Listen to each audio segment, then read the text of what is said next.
Okay, hi. So it's the anatomy lecture portion of our yoga teacher training snow day. I'm so happy that you're here. As with me as always is Nemo. So I wanted to put him there. All right, so in your yoga teacher training program here at Open Up Yoga Teacher Training, our focus isn't memorizing all of the names of every muscle, every origin, insertion, every agonist, antagonist, every little aspect about each little muscle in the body.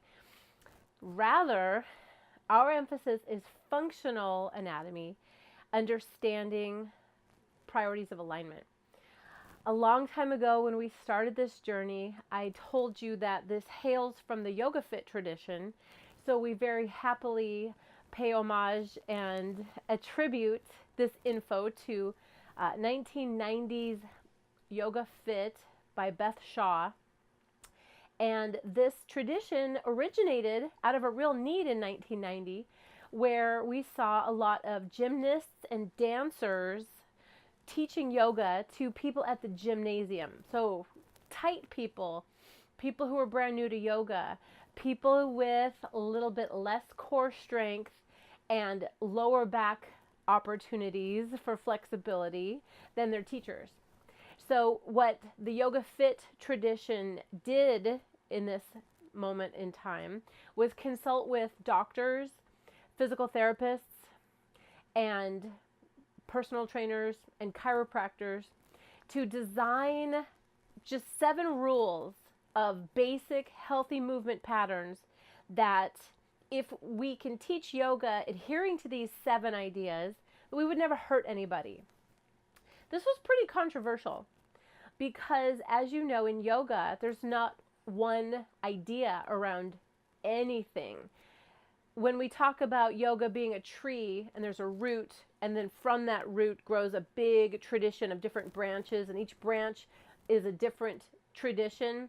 My friend, who is of the Brahmin caste and was raised by a Brahmin in India, she sat me down and she said, it's not one tree, it's a whole forest.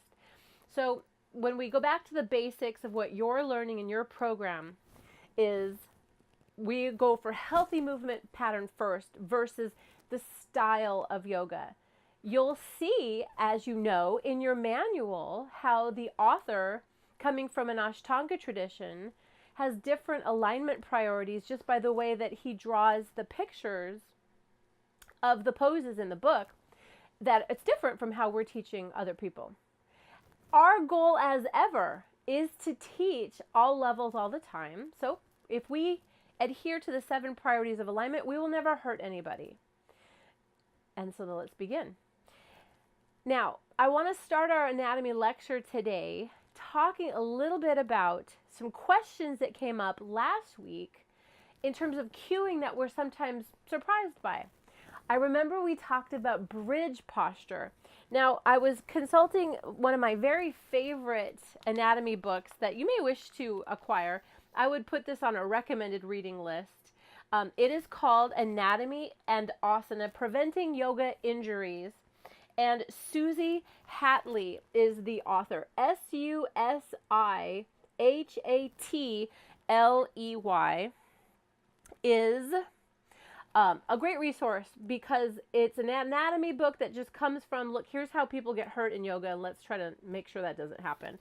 And so I put in your messenger thread a picture kind of illuminating the very question that came up last weekend. Right here it says, a direct application with Setu Bandha Sharvangasana bridge pose. And it's talking about to contract or not contract your butt. This is a common question and a point of discussion for backbending practices in general. Some teachers suggest utilizing the gluteus maximus muscles to create a posterior pelvic tilt or a pelvic tuck. Does that sound familiar? Which lengthens the low back and creates space. The idea is to lengthen the back to prevent jamming. And it says here, other teachers suggest relaxing the gluteus maximus muscle. The answer lies in the stability generated in the pelvis and how that stability can transform into ease, strength, and freedom. And so the article goes on, as you can see, to talk about when you tuck and when you tilt. And in our tradition, throughout our journey, we've talked all about how the gluteus maximus muscle on the outside is pretty much the most exterior muscle. So it's super far from the very interior muscles that protect and support the spine. We were talking a lot about mula bandha. So from your seated position where you are right now, have a moment to get tall in your spine. Identify the muscles of your pelvic floor and start to draw them up and in.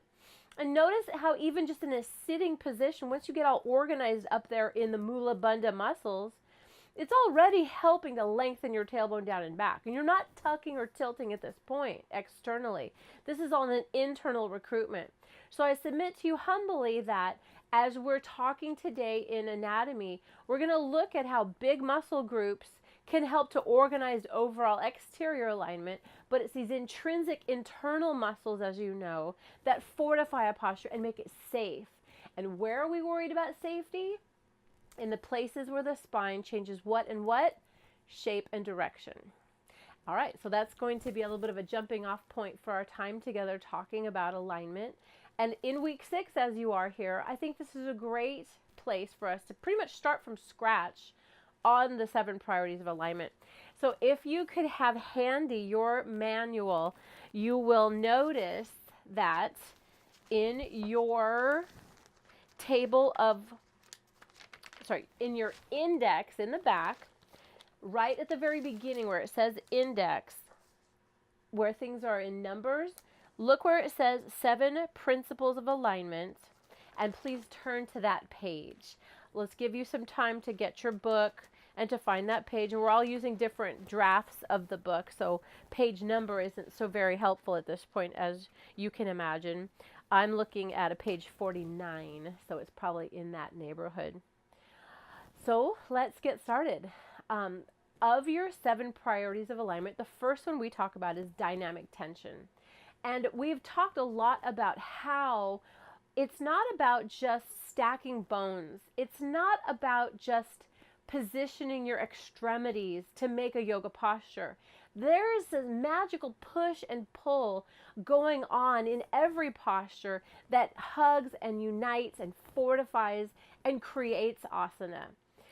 Dynamic tension. So today, as a supplement to our anatomy lecture, I basically printed out the Yoga Fit 7 priorities of alignment, since that's what we're working from. I just want to read you this paragraph on their discussion here of dynamic tension. It's about establishing the base. For maximum stability, mobility, and extension, build your postures from the ground up by establishing a firm foundation. Example, if your hands are on the mat, spread your fingers wide. So we've talked about that. In postures like downward facing dog or plank or quadruped, you'll see students put their hands like this. This creases their wrist, and then that's where pain happens. This is where people start to stop doing power yoga because they're concerned about pain in their wrist. We've talked about establishing our base like this, haven't we? Plank, right? Side plank, right? These are postures where we want to say, all right, friends, notice here the placement of your hands. Have your first finger what? True north. Place the effort where? In the heel of your hand. Have your hand positioned where? A little forward of the shoulder so you can push away. This is a function of dynamic tension. We're not just locking out your arms. We're not just flexing at your wrists. We're not just hanging on for dear life like this, although that's what new students are doing. So we need to tell them, all right, first establish your base, spread out your fingers, and then spiral them a little. Now, it's not all the way out here. You know that if you're in down dog or plank or setting up for a safe experience in side plank, that this is no go. It's gotta be this. It's very analogous to your foot, what we're talking about here. The heel of your hand is exactly like the heel of your foot. And when we talk about the first metatarsal, You know, the big toe mound, that's this part of your hand. When we talk about fifth metatarsal or knife edge, that's this bone. So everybody right here, take a moment and tilt your hand out so your first finger is true north. Identify the biggest bone of your hand. You know that if you were doing karate and you wanted to smash a board, that's probably where you would hit the board. Similarly, your heel of your foot is that big load-bearing kind of bone. Now, first knuckle, push into this spot here. You know that in poses like down dog, poses like side plank, you have a little bit of pressure here. Not a lot, but enough to stabilize. It's just exactly like on your foot. Here's the heel, here's the big toe mount, here's the ball of your foot. And here's a woman that needs a pedicure. I'm a little embarrassed by that. But here, again, the knife edge, fifth metatarsal, everyone identify fifth metatarsal. You know, it's not up here by the pinky toe. It's about here halfway down. This bone that pokes out right here, push on it. Remember, we learned that big toe mound, center of the heel, and fifth metatarsal are where the muscles that stabilize the ankle wrap to create your arch. They insert and originate on the first metatarsal, fifth metatarsal, and heel point. They wrap to create your arch, and they are peroneus longus. Everybody take your lateral edge of your foot from your ankle and run your fingers along this groove, and then wiggle your ankle around. You can feel peroneus longus jump around. I can even see it in this shot here. See how the colors kind of move? That is the muscle, peroneus longus. That is part of your arch. Here you go, tibialis posterior, beginning of your ankle. Take your finger behind and then wiggle your ankle around. See how you can feel this muscle getting organized? These two muscles that stabilize the ankle, they create your arch. They originate and insert in these three key places. That's part of your Pada Bandha. Remember about your feet being the foundation? Well, we're on Hasta Bandha here with your hand. Heel of your hand, knuckle number one, and a little bit of the knife edge here, this bone. A little bit right here. So this, and this is very much a mirror image of this, and this. So in your postures, if it's a hand pose, if it's a foot pose, we're using that same organizing principle of dynamic tension. Establish your base in these key places. And then what happens underneath the hand? What happens under the foot? Yeah, there's space. There's a little arch. It's the same in your hand. If you could see under your yoga mat, every place that was touching your mat, if you were like imagining looking underneath your mat, there is no part of this that touches the floor. Same with this, right? The arch of your foot is very much analogous to the little suction cup in your hand. And when new students are gripping the mat, either with their fingers together or with their toes together, they lose the opportunity for establishing the base, dynamic tension. So I'm really happy to spend a little moment with you thinking about this hand and foot bandha. Remember, a bandha is what? A lock. It's a lock for energy. So the idea here continues. If your feet are on the mat, distribute your weight evenly across your feet and press down to form a strong base. If you're on all fours, align your shoulders over your wrists and your hips over your knees. You know that. And build strength and alignment to protect your joints from injury. Finally, contract your muscles and extend outward through your limbs and the crown of your head. This creates dynamic tension, which increases energy and effectiveness in every posture. For example, in Warrior 2, reach in opposite directions with your fingers while reaching up through the crown of your head and sinking into your lunge.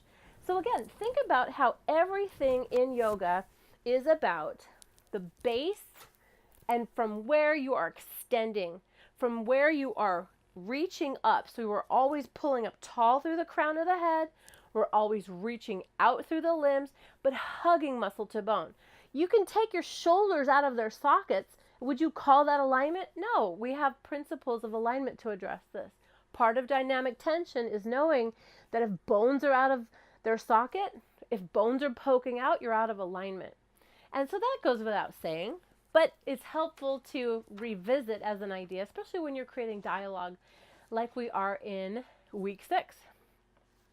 Okay, so the second, now in your book, you'll see we have a little bit of different information because, you know, I'm not a plagiarist. I'm not going to just jack this all off of another tradition and throw it in your book. So we're taking this moment to correlate the info. So in your second priority, you have core engagement. May I please read a little bit from the Yoga Fit idea about creating core stability.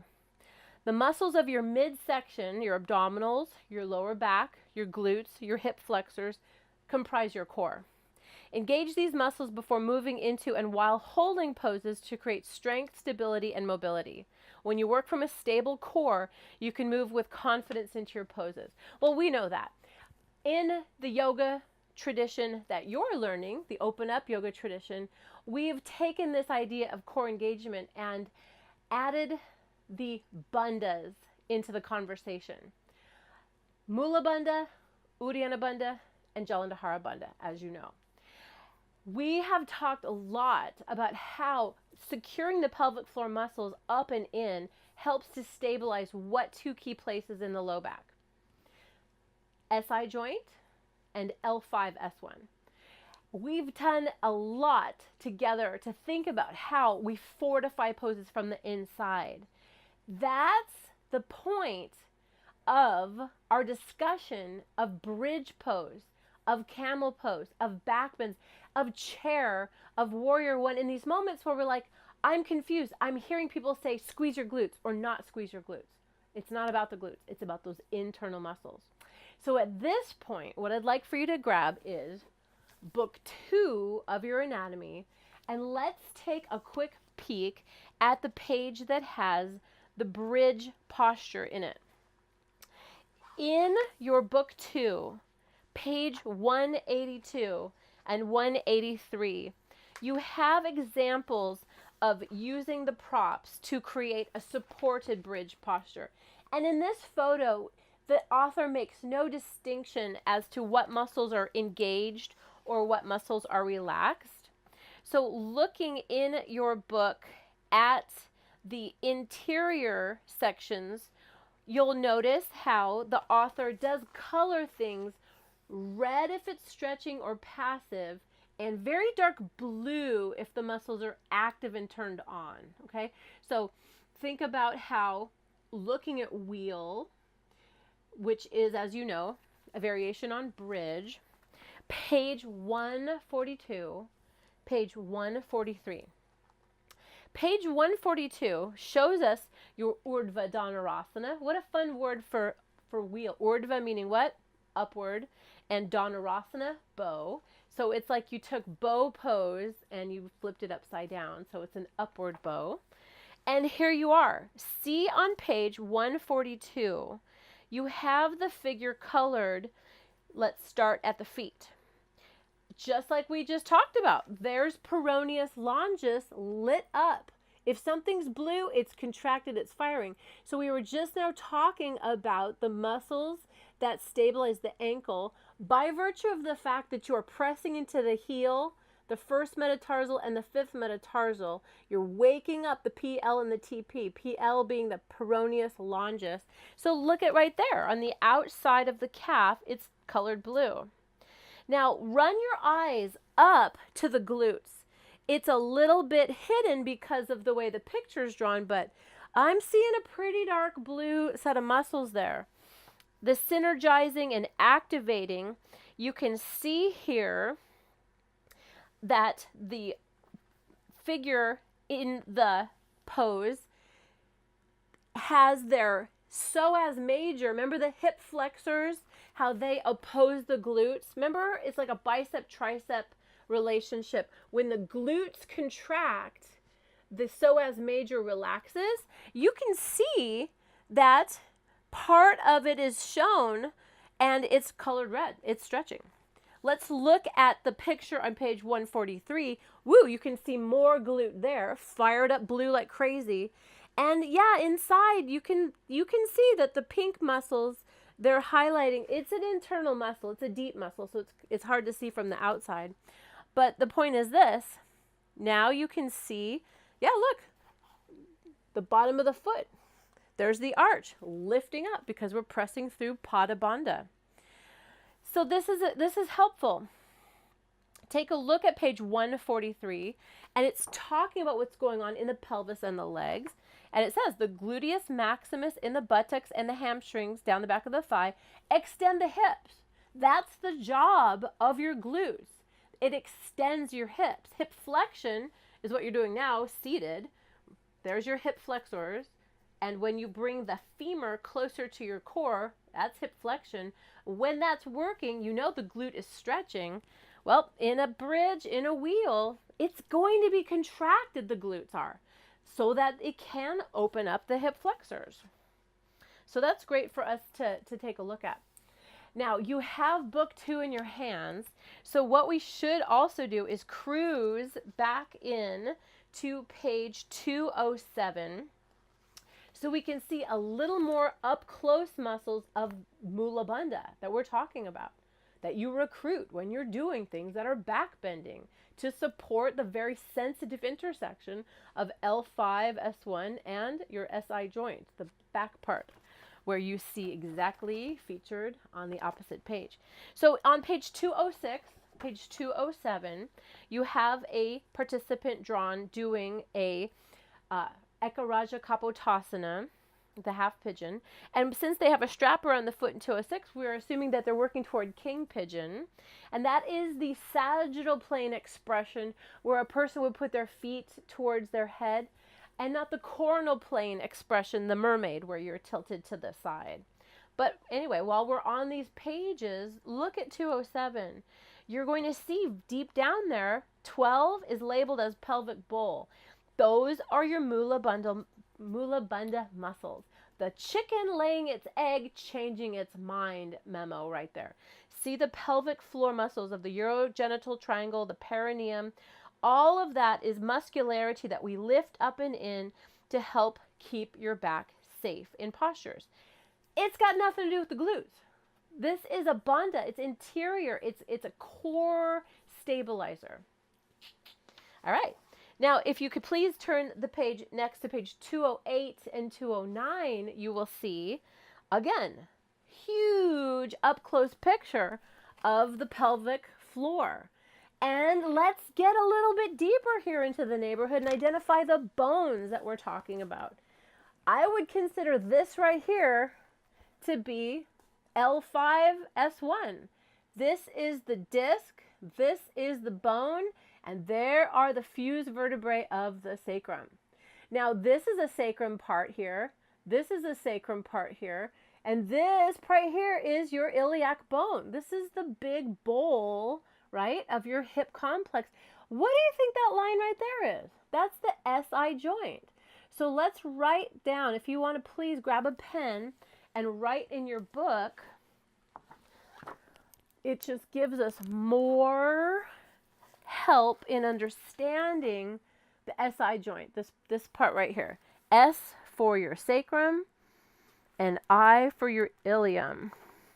And as we know, there's only how much movement available between those two bones?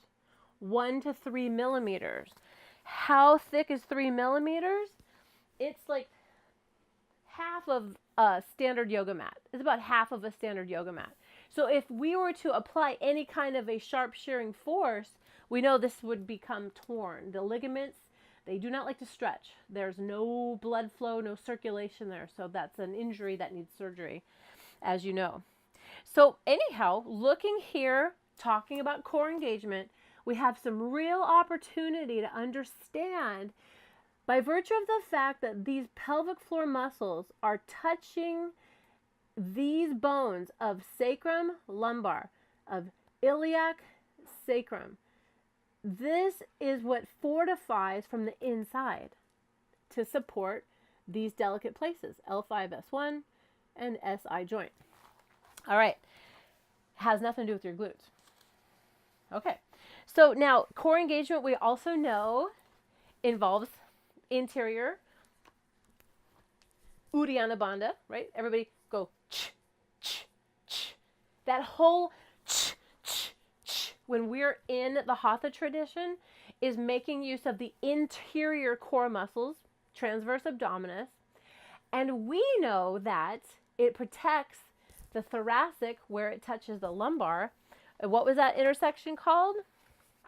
T12L1, right? So in book 2, we can capture some really good pictures of what's going on the inside of a posture that protects this delicate place. Again, please turn now to page 133.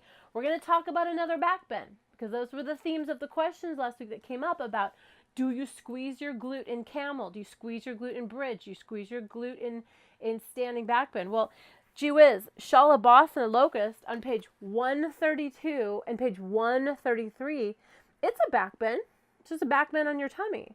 So let's look inside the muscles. I'm seeing the psoas major pretty clearly illustrated on page 133.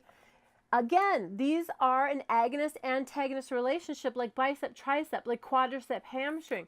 When the glutes are fired up, who is stretching? The iliopsoas. So you see, there's your psoas major and there's your iliacus.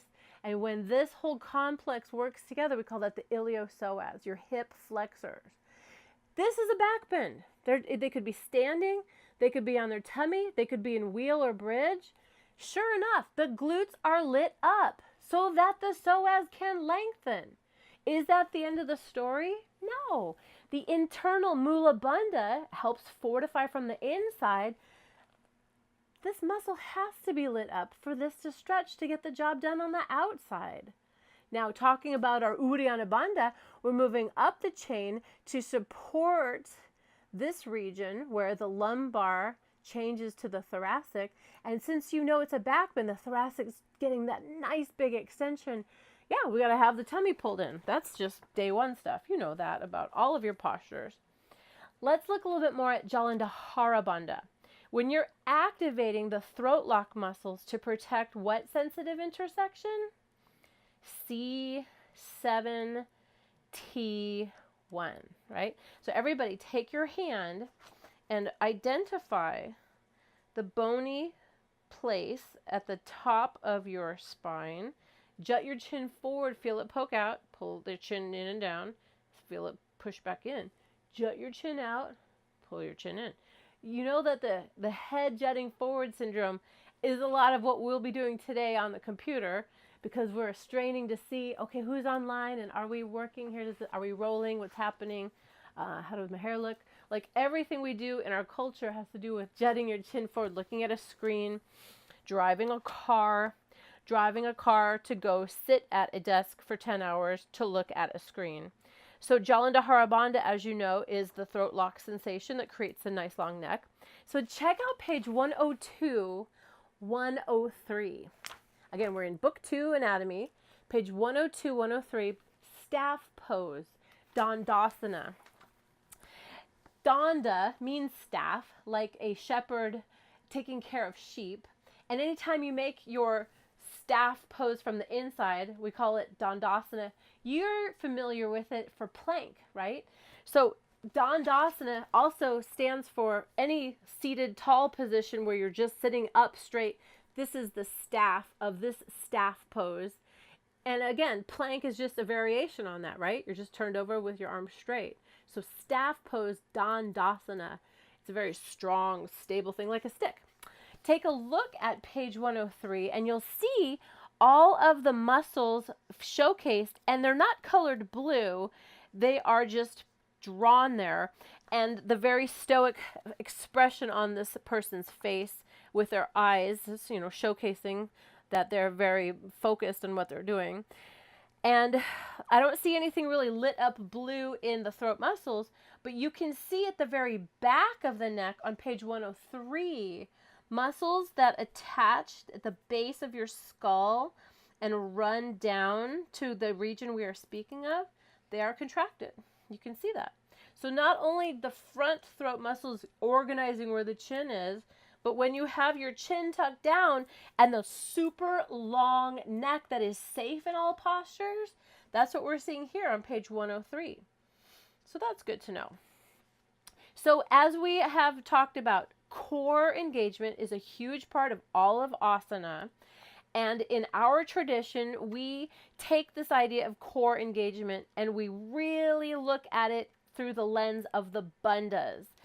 While we're on bandhas and core, toggle over to book 1 if you could. I'll give you a couple moments to get your book if you need to. And if it's in the car, hopefully it's made it into the house on this super snowy day. And I'm just going to buy a couple of moments. I hope Subra has joined us because I was excited to introduce him to my Ganesha that I found outside. I told you about that story. He's so cool. He's presiding over the festivities here. Okay, so looking at book 1, as you know, chapter 25 helps us understand bandhas. A long time ago, you labeled these. And so my point of talking about this today, again, is to help reinforce this controversy we came into, like when do you squeeze the glutes? When do you not squeeze the glutes? Well, that's the outer musculature. Bandhas are the inner musculature. Working on Jalandhara Bandha right now, we're talking about the muscles that set your chin a little bit down so the back of your neck is long. We must always have this in our dialogue for postures. Tuck your chin a little bit to keep the back of your neck long, as you know. All right, let's get on to spinal alignment. Align the spine. So in the Yoga Fit tradition, this is how they've written it out, and I think this might be helpful for our discussions today, so I'm going to read this. The spine is supported through core stabilization. When moving into twists, side bends, forward bends, or backward bends, always start by engaging your core and finding the neutral spine. This strengthens your muscles in alignment and helps prevent injury. Remember that the head and the neck are part of the spine and always follow the movement of the spine. That's just a good idea. Keep your head and your neck in the same plane of motion as your spine. The nose, the heart, and the belly button, these should always travel together. So think about when you're twisting. You breathe in to lift which part of your spine? Your thoracic cage, right? Your thoracic spine. And as you exhale, you mobilize from there. And again, Mother Nature made you able to put your head in different positions, but a great yoga posture is always going to have the heart and the nose and the belly button moving together. Okay? A twist, by virtue of it being a twist, does send a couple things in different directions, but think about what doesn't change? The back of your neck. So if I'm twisting and I send my heart and my belly button this way, and my eyes are looking this way because it's a twist, well, the thing that doesn't change is your Jalandhara Bandha. Place your hand at the back of your neck, right where the base of the spine meets the C7T1. And when you use your whole hand to fill this space up, I think that's just a great thing to remember. Every yoga posture is going to be a variation on mountain pose, and every yoga posture is going to keep the length of the back of your neck the same. When we're in cobra or belly down back bends, yeah, you can fold the back of your neck, but you know how that just ends up crushing the vertebrae and putting bone on bone. Our game plan in our priorities of alignment is to keep the space and to use the whole spine lifting together. So this isn't integrated. Anybody can just fold the back of their neck, but a good back bend makes use of Jalandhara Bandha, keeping a little muscularity inherent in this region. Another good plan, especially with back bends, is to put your tongue at the roof of your mouth. I think we talked about this a couple of times, so this might be a nice time to clarify. Part of core engagement, part of spinal alignment, part of Jalandhara Bandha can be to put the tip of your tongue on the roof of your mouth. So everybody take the tip of your tongue, push it up into the roof of your mouth, and then let's do a gentle seated back bend.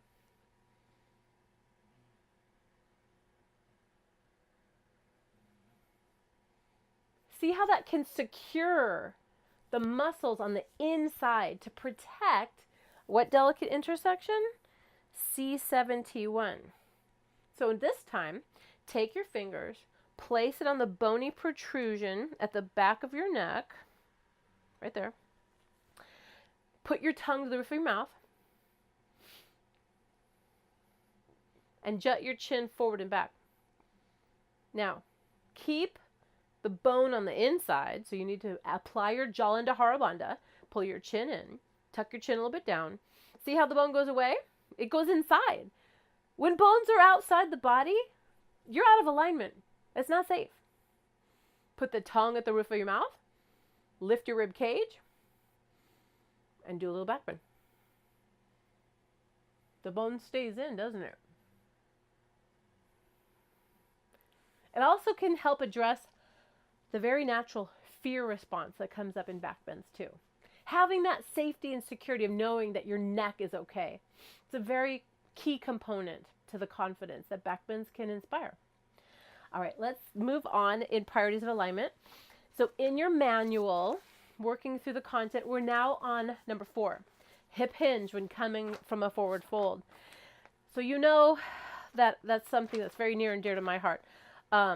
Let me go ahead and read a little bit about what Yoga Fit tells us about this. When moving into and out of forward bends, bend your knees and hinge at your hips. Use the natural pulley system of your hip joints. This will allow you to maintain a neutral spine and prevent injuries to your lower back. Also use this movement in daily activities when lifting objects or bending over. We've talked a lot about this, and it's a pretty big controversy in yoga. I know you're probably surprised about all of the variations that you see students practicing and that you hear teachers instructing. When we speak about this natural pulley system between the hips and the glutes, we need to look at the anatomy book and get to know that a little bit better. So let's do it. You're holding now book number 1. And let's find our complex that uses the pictures of the glutes. And so in your book, page 64, chapter 2, there's the glutes. And in the information in your book, it's going to talk a lot about different postures that use the glutes. And if you'd please turn the page to 66, it's going to talk about agonist-antagonist relationships. Please look at page 66. One of these muscles that works in concert with the prime mover, being the glute, you see right there, iliopsoas. This is your hip flexor complex. Ilio, as in iliacus muscle, psoas, as in the psoas major. It's so cool, the psoas major. There's an insertion, there's an origin site on each of the 5 vertebrae. This complex together is what flexes your hips. How does it work? Well, it opens and closes, it lengthens and it contracts depending on what the glutes are doing. So check it out in the book. It's going to show you a picture of camel pose. Page 67. Camel pose. Yeah, glutes are fired up. It's a closed chain contraction of the glutes because you're pushing down the shins, you're pushing forward the hips, you've lifted your heart. Yeah, that's not the only muscle turned on, but because it's a back bend, because you're bending backwards, your tailbone is lengthening down to free up the thoracic, to free up the mobility for the back bend. You can't bend backwards without firing up your buns. But it's not the end of the story, hence the controversy. Again, both are right. You do contract the glutes and you also pull up muscles from the inside. Take a quick peek at the next page. You have got a picture of another version of bridge. You have the wheel pose with straight legs. And of course, it's contracted. This pose is also called Purvottanasana, when you're doing the straight legs, kind of like an upside down plank pose. And it says right here, gluteus maximus, contracted. The gluteus maximus contracts in this asana. Its external rotation component is counteracted by the contraction of gluteus medius, one of the synergists on the side. Tensor fascia lata, which is one of your IT band muscles, and the adductor group, muscles on the inner thigh. So much of yoga is muscles working together to do all of these things, to create the dynamic tension, to create the core stability, to keep spinal alignment safe. So when we're working on hip hinging, coming from a forward fold, it's this pulley system between these two muscles, the iliopsoas, hip flexor, and the very powerful, very strong gluteus maximus. Now, we've done a lot of experiments together where we were rolling up or when we were lifting our chest, chin, and eyes first, and you guys have felt in your own bodies and your own practice how that's helpful. We'll go ahead and think about some of the videos that we took too, before and after and all of that, and that'll be a helpful component that we'll edit into this piece for future use. But as always, I encourage you to consider a couple of things when it comes to hip hinging. Number one, in real life, in real time while you're teaching, if someone's rolling up one vertebrae at a time, I wouldn't shut it down. That's a traditional movement in yoga. If that's their practice, that's their practice. But what do we say? If they come to you either before or after class and say, I have back pain, whether it's a chronic issue that they're dealing with all the time, or if it's an acute issue that's happening today, then that's when we have an opportunity to say, okay, well, let's take a look at the safest thing you can do. When you're folded forward and you're coming up today, because your back is hurting, I want to encourage you to lift your chest, chin, and eyes first. And you would demo that. Hands to hips, lift your face, then your heart, and then you're standing. That's just going to be helpful. We also talk about your own personal practice. Some of you guys roll up, and that's fine. But I would never demo that to a student. I would never be in class along with them doing that, because we want to exercise universal precautions. We want to teach from this place that maybe their back is prone to injury, maybe their back is already injured, and teach that way. I would never, in a general population class, instruct roll up, because I don't know what's going on in their back. I don't know what's going on in their hamstrings, and it's not worth the risk. So I'm excited for this moment where I can just clarify again the position. Yes, it's done. It's traditional, but not everything that's traditional is safe. Not everything that's traditional is appropriate for all levels all the time. And if your goal is to teach teachers at school, like if you are in the education system, or teach general population at the hospital, because you have the opportunity to teach cancer survivors, family members of people getting treatment, people who are there supporting friends who've just had babies. Maybe it's spouses or family members whose family members or spouses are in there for treatment of any variety. You're looking at holding space for a group of folks of vastly different abilities. That's kind of like everyday life in class. So when confronted with the blessing of teaching all kinds of bodies, you're not going to start at rolling up from one vertebrae at a time. That's not even a good idea for yoga teachers. I have so many friends who are hurt because they just did that. And beginners will never understand how to do that safely. So I just don't endorse it. I don't encourage it. But again, I won't shut it down in real time when we're teaching a class. I would never demo it to a student if that was in my practice. And as your first line of healthy movement pattern, we will help everybody remember that when you press your heels down and you squeeze your glutes to lift your chest, chin, and eyes, you're keeping L5 and S1 completely safe and set, and you're toning your butt. That's why you came to yoga, right? I mean, you come for the tight butt, you stay for the meditation and the liberation from suffering. So let's remember that. I appreciate the opportunity to talk about this more, and we always will. I'll never stop being curious about opportunities to help students who have been rolling up maybe adopt the practice of lifting chest, chin, and eyes, especially if they're healing in their low back. Okay, so now using your manual, let's take a quick peek now at number 5, adjust the leverage as necessary. So today's opportunity, talking more about where we got these ideas, the Yoga Fit tradition. Let's learn about what it says here for shortening the lever.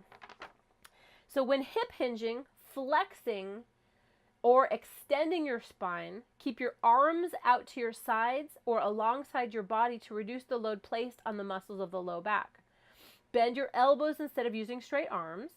Any position can be used as long as your arms are not lifted next to the ears with the elbows fully extended. For example, when moving from a standing forward fold to a mountain pose, you can circle sweep your arms out instead of directly reaching forward. So think about how that is. If you were folded forward and your arms were outstretched, boy, that's a lot of load on your low back. That's just a lot of load. So bringing your arms out to the side reduces impact and strain to your low back, as you know. It's just like when you're in balancing stick or warrior 3 and you bring your hands to heart center instead. Again, why do we do that? We change the leverage as necessary to support any kind of healing in the low back. You know that. In our Hatha tradition, we're going, instead of encouraging this arms, ears together idea, which is traditional, we're instead encouraging everybody, place your hands to your hips, lift your chest, chin, and eyes. And it's for that very reason. It's for that very reason that we are adjusting the leverage as necessary. Again, we don't know what's going on in their back. We don't know what's going on in their hamstrings or their core. So we want to err on the side of caution and teach from this universal, precaution of keeping leverage adjusted as necessary. The principle also goes for when we want to make something harder. You know, in side angle pose, there you are with your elbow on your thigh, 2 arms way out, adjust the leverage as necessary. It makes it more challenging. Same thing when you're doing abs. Having your knees bent, that's less challenge. That's very safe. Do you want more? Straight legs. So instead of your bicycles with your knees bent, you could have the letter L legs and alternating there, again, because you changed the leverage. The longer lever of the arms and legs away from the mid-center makes something more to absorb. Similarly, bending knees, hands, heart center, that shortens the levers and keeps everything at the core, and that's just going to be a little safer. A little less challenging, but again, it's all about finding where is the opportunity to heal and where is the opportunity to strengthen.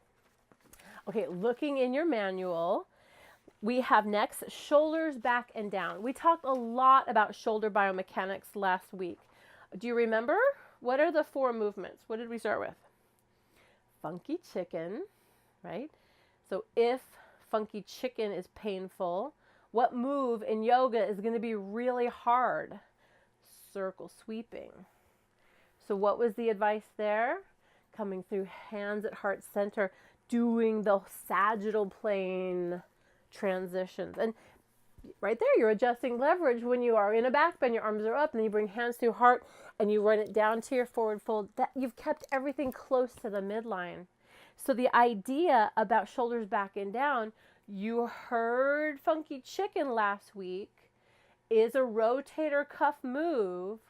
And if people are healing in the rotator cuff, circle sweeping their arms, any kind of abduction of the humerus away from the midline is going to hurt. So the idea there was to say, all right, well, today, since you're hurt and this hurt, let's bring you forward. We would say if you're healing today. Yeah, we never talk about being hurt. We always talk about healing. So anyway, sagittal plane for your sun salutations is the prescription there. What was the second rotator cuff move we learned? We learned bar fight. Yeah, so everyone take your elbow at a level of your shoulder, make a 90-degree elbow, and then bring your arm back, like your Patrick Swayze in Roadhouse. Bar fight. Yeah, this is a rotator cuff move. So if having this movement, is a painful thing today because they are healing in one of their rotator cuff muscles, one of the muscles that's responsible for this move, what move in yoga can be pretty challenging? Well, in our sequence, when we're coming from a wide forward fold in power, we come up to horse. Yeah, that transition of being folded forward and then coming up to horse, that can be kind of painful. So instead, we would cue it. Instead, put your hands on your hips, lift your chest, chin, and eyes. I'd bring hands at heart center and then open wide. So the idea there to put your hands on hips, lift your chest, chin, and eyes, hands at heart center, then open up. And then check it out. They're in cactus arms, but they didn't have to do this move to get into cactus arms. So hopefully this helps you feel confident, because when someone comes in and they're like, yeah, I'm healing in my rotator cuff, your job isn't to screen for, well, is it supraspinatus, infraspinatus, teres minor, or subscapularis? Like, that's not your gig. Your gig is to be like, well, show me what hurts. Does this hurt? Okay, well then we're going to bring arms forward in sun salutations today. Does this hurt? Well, if this hurts, you know that when you cue them coming from the forward fold to bring the hands to heart, then open up. Yeah, because this move here doesn't knock a thing off your rotator cuff. This is all pectorals, front delts, mid traps. Doesn't have anything to do with the muscles that do this. What was the third move that the rotator cuff does? Remember, we did open the fridge. Yeah, so put your elbow to your rib cage and then turn out. This is a rotator cuff move. Which muscles are doing this? Who cares? You're not a physical therapist. But what you do care about is what pose would you have to modify? If going like this to this hurts, what would you need to do? What pose asks you to take your hand out here like you're holding a tray? Yeah, you know what I'm talking about. This dancer. So instead, you would encourage them how to practice dancer. If this move, open the fridge, hurts, well, that would be the day that you would encourage everybody. All right, reach back, pick up your foot, hold the hold the knife edge as needed. You wouldn't want them to hold the knife edge like they're being handcuffed with one arm. That's a rookie thing. The new students, sometimes they get confused. As you know, in dancer, we're asking them, reach back, pick up your foot at the arch. But you guys, if open the fridge hurts, those are the people today we would encourage, just hold the outside of your foot. Yeah, and you can bow from there. What was the last rotator cuff move when we covered shoulder biomechanics last week? It was action. So everybody create I Dream of Jeannie arms and then lift your elbows. This is a rotator cuff move too. Which muscles? Who cares? You're not a physical therapist. You're a good yoga teacher. So if you are screening people at the desk, when they are saying they're healing in rotator cuff, you're asking, does this hurt? Does this hurt? Does this hurt? Well, or does this hurt? Now, if this hurts, this whole thing like I Dream of Jeannie arms going to like a director calling action. Well, what move is going to be pretty dicey today? Think about it. What move in yoga asks you to do something similar to this? Probably eagle, huh? I'm not warmed up. So yeah, I would be that person you would encourage to do what for eagle? Hold on to your shoulders. Take the Seahawk option, as we call it, right? Going further, then you would bind at the wrists as able. All right, so those are the ideas that you learn in this tradition about shoulder biomechanics. Let's see what Yoga Fit adds to the conversation. Under relax shoulders back and down, it says here, when stressed, fatigued, or tense, your shoulders tend to rise upward towards your ears. When stressed, fatigued, or tense. That sounds like being awake. It certainly sounds like driving to class. Certainly driving to class late and pounding on the door, or driving to class late, pounding the door, calling the studio saying, hey, can you hold the door open for me? We were talking about that this morning. So we know that in general, people tend to carry their tension in the shoulder shrugs. And so what we want to talk about is how, yeah, when this is going on, this increases tension in your upper body. It decreases core stability. So in any posture, even those with arms overhead, such as Warrior One, or with your hands down on the mat in Down Dog, slide your shoulder blades toward your hip pockets and draw the tips of your shoulder blades toward your spine to open your chest. So that whole thing about tips of shoulder blades down, right? And just slide everything back down, right? Up to get it organized, back to get it put, and set down to make it true. So it's that chest up, chin down, eyes open kind of idea. We also talked about a magic bullet here, a panacea for any kind of shoulder issues when related to the glenohumeral joint, humerus, glenoid fossa, the ball and socket. So when we talk about this kind of shoulder movement, any kind of rotation, as well as the adduction, abduction, you know that externally rotating your upper arm bone relaxes your shoulder shrugs. You can see it in the mirror behind me. When my arms are up and I'm shrugging my shoulders, there's just tons of tension there. But I can really reduce that by sending the thumbs forward to the back and the pinkies forward. See, before, after, before, after. So in Down Dog, in Chair, in Warrior One, we're always going to be helping students with their shoulder joint by asking them to externally rotate their upper arm bone. How do you know this is external rotation? We're going to be looking at page 44 in a little bit, just to finish our discussions about joint actions and planes of movement. If I were to bring the arm in and do that I'm getting handcuffed move like I was just talking about with new students getting confused in dancer, yeah, that is an internal rotation. So when would we internally rotate? When we do shoulder rest. When do we externally rotate?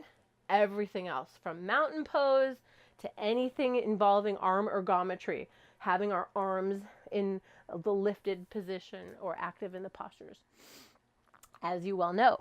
So yeah, shoulders down and back. All right, now in our book, in your manual, soften and align the knees. Knees, right? Oh my gosh. You know the deal. We've been talking about this since day one. What kind of joint is the knee? It's a hinge. What does it like to do? It likes to flex and extend. Doesn't like to rotate. How many degrees of rotation take place in the knee before injury happens? 5 to 7 degrees of rotation. That's hardly anything. And that's why we have to be really careful when changing planes of motion, that if the knee is implicated, we're going to use more like the hip or the shoulders, aren't we? We'll get back to that in a second.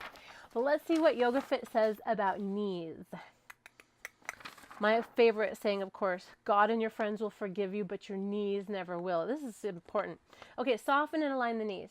In any standing posture in which one or both legs are straight, keep a soft bend in the knee or knees to avoid locking out the joint. In Yoga Fit, they call that a micro bend. So that's where we get that term.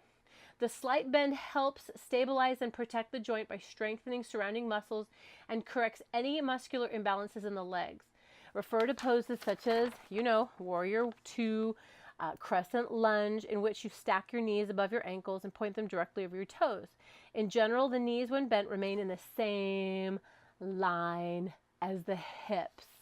So we were talking a lot about that all throughout training, really. So in book 2, let's check out some Warrior 2. Page 64 and 65 have great pictures of Warrior 2. And woo, there's your butt controversy. We've had so many good discussions about what are we doing in the pelvis? Tuck, tilt, tuck, tilt. No, it's about neutral and recruited. I love this because it shows you, see how one bun cheek is pink and one is blue? The long leg is completely contracting the glute. That's why it's lit up dark blue. So check out the long leg in the opposite photo. Iliopsoas is red. It's stretching. It's not recruited. But in the bent leg side of Warrior 2, The glute is lit, well, it's stretching, isn't it? It's not like just squeezed like the back leg.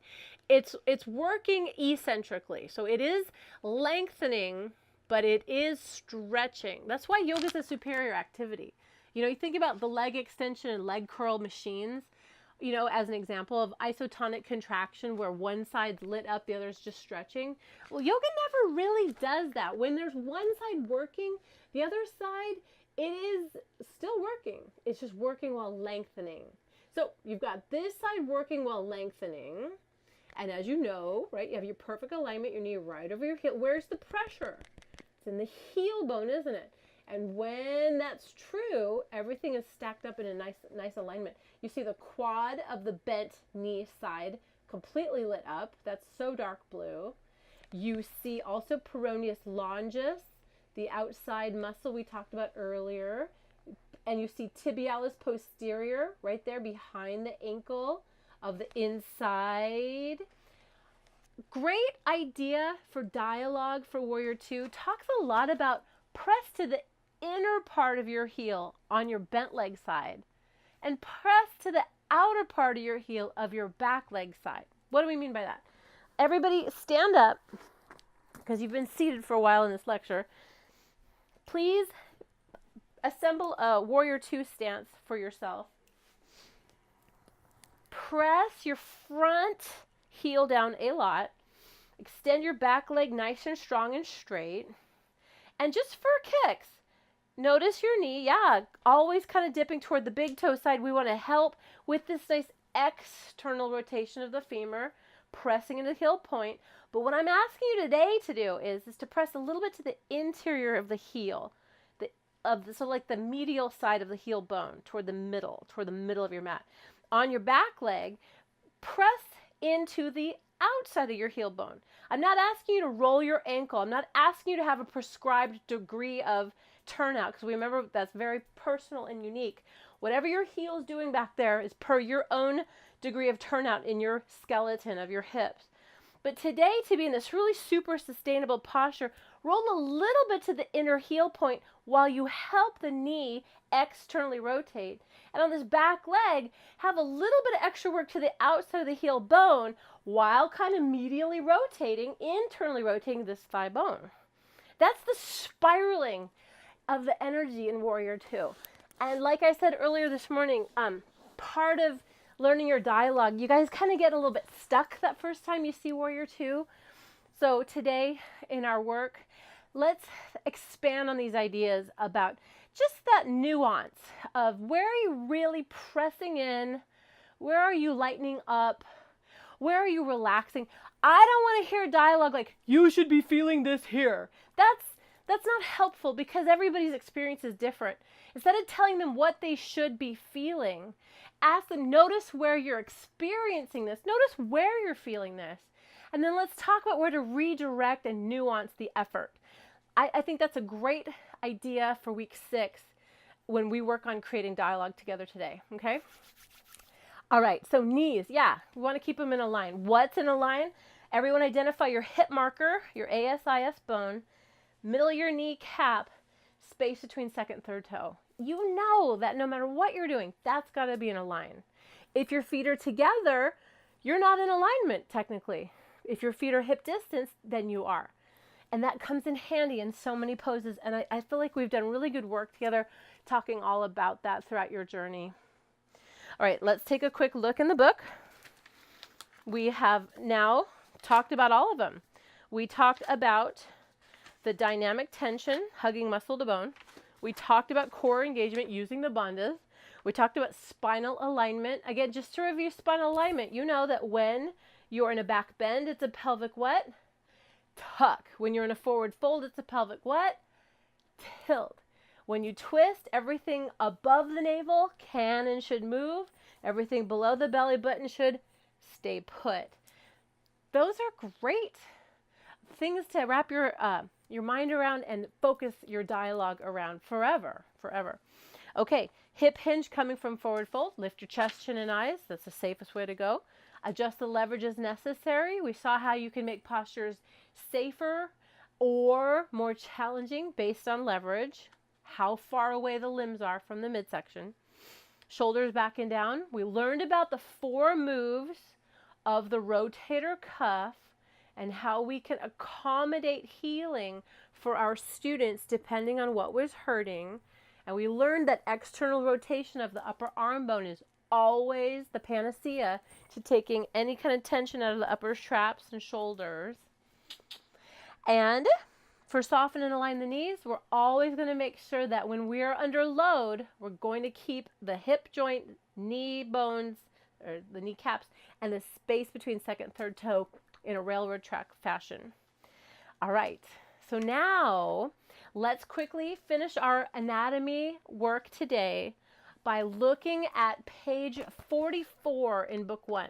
Okay, please take a moment to turn to page 44 in book 1. And you have this great picture of the skeleton expressing Garudasana, eagle pose, in 3 planes of motion. So the green, the red, and the blue.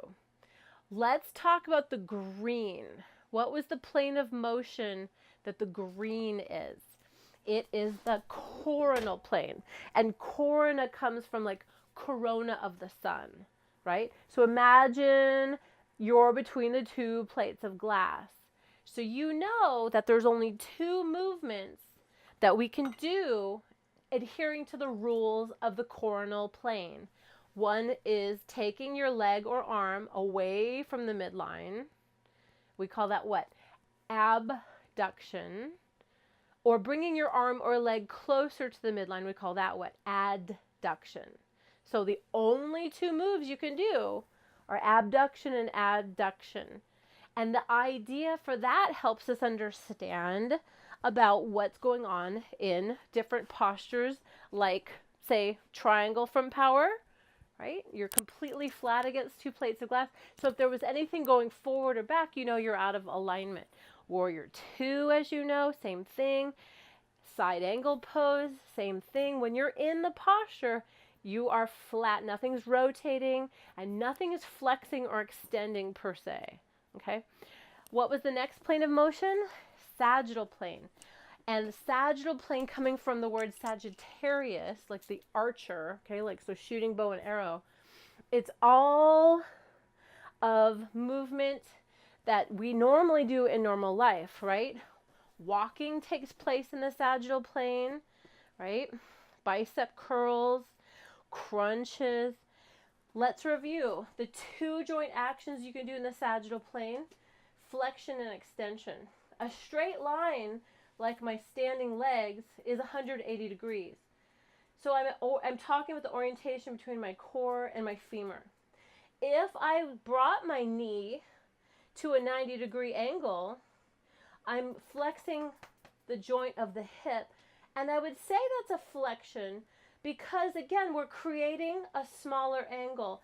If this is straight and it's 180 degrees, bringing it here to 90 made it flexion because it made the angle smaller. Same with your leg in terms of your hamstring. There's a straight leg. Now I've brought the knee to 90 degrees. So this is not the hip joint. This was hip joint. This is now knee joint. This is the knee extended at 180 degrees. Now this is the knee flexed at 90. And whose job is that? Hamstrings. The hamstrings flex the knee. Now, how do I get the knee straight again? Who does that? The quads. Quadriceps take a 90-degree knee and bring it straight to 180. Who does that? Quads. Yeah, and to a lesser extent, one of your hip flexors, rectus femoris. But the idea is that you're understanding, okay, that's a 90-degree knee. Making it a straight knee is extension, because I made the angle from 90 to 180. That's going from smaller to bigger. When we talked about hip flexion, yeah, if I'm flexing my hips, who has to lengthen to get that job done? The glutes. So if I squeeze the glutes, that will help to lengthen the hips.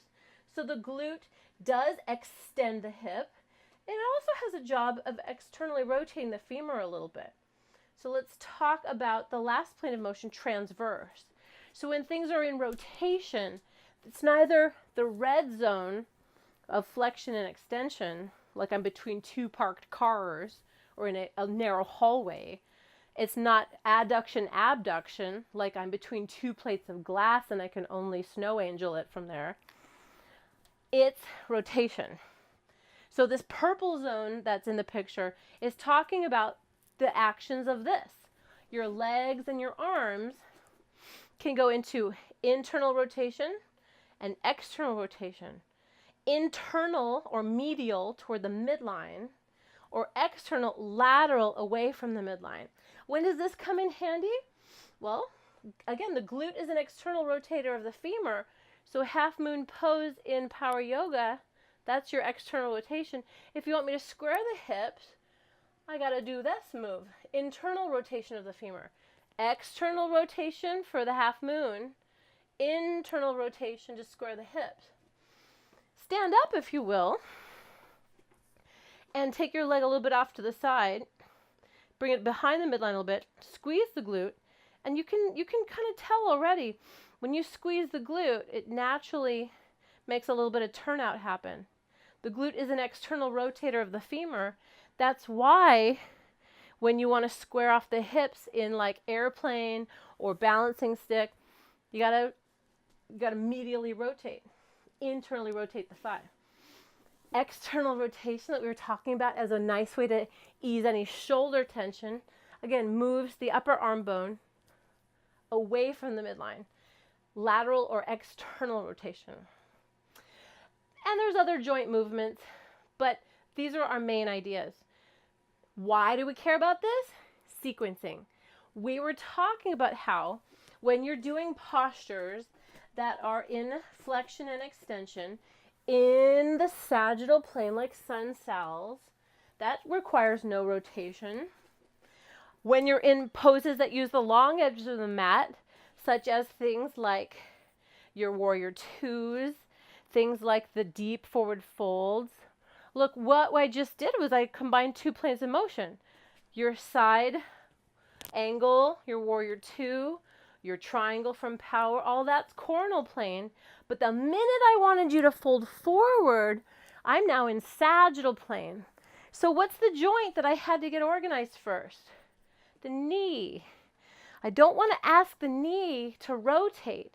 So that's why we have high triangle as a safe transition between the coronal plane, right, and the sagittal plane, because we don't want the knee to rotate. We were talking about the controversy of going from the tree back to a warrior two, because you just asked me to rotate this load-bearing knee.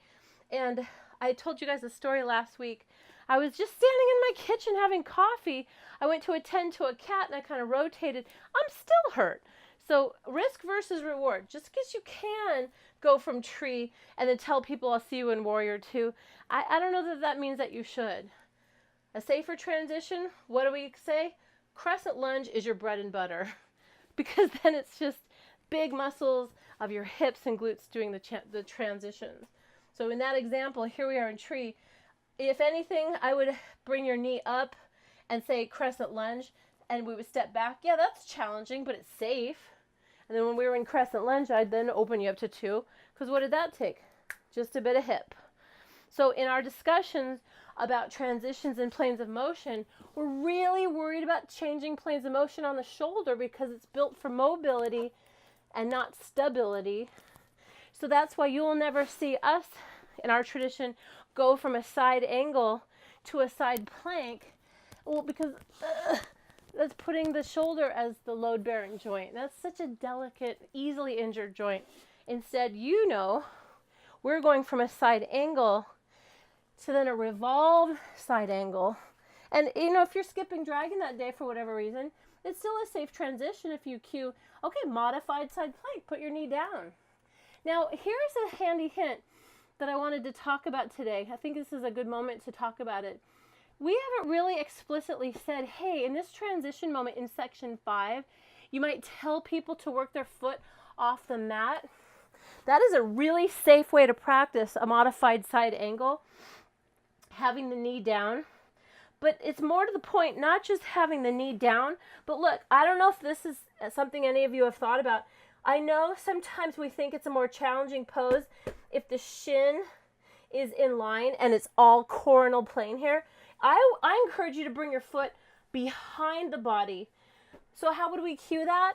Sometimes you'll be working in section 5 and you'll know that you have people with shoulder history in the room. That's the moment where I think it's handy not just to talk about, hey friends, let's get organized.